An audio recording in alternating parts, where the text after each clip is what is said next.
I have heard a lot of numbers on the storm surge in Marco Island caused by Hurricane Ian. With this video, I hope to nail down the actual surge by using definable points of measure. These observations are all with regard to the river side of Marco Island.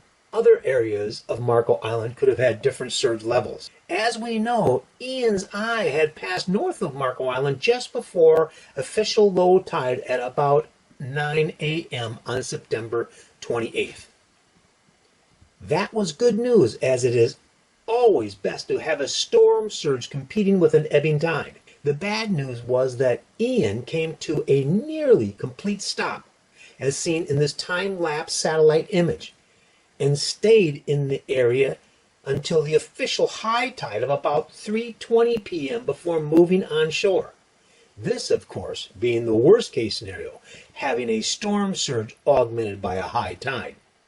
Exasperating the tidal situation was that these were king tides, and Ian preceded a new moon by only 2 evenings.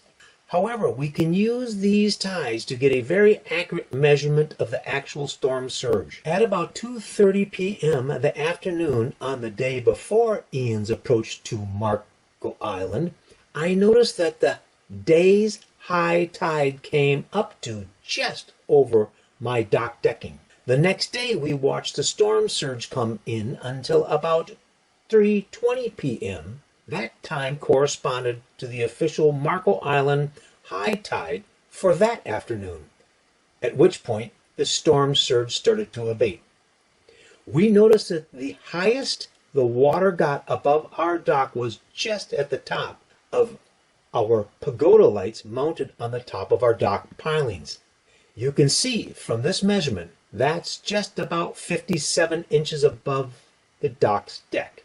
So the previous day's afternoon high tide having the water at the dock's deck level, this 57 inches marks the difference between one afternoon's high tide mark and the next afternoon high tide's mark. You can see from the official tide charts from the 27th and 28th, the tidal difference was only forecasted to be an inch or two. That makes this 57 inches a very accurate measurement of Ian's storm surge on the riverside of Marco Island, a storm surge of 4 feet 9 inches.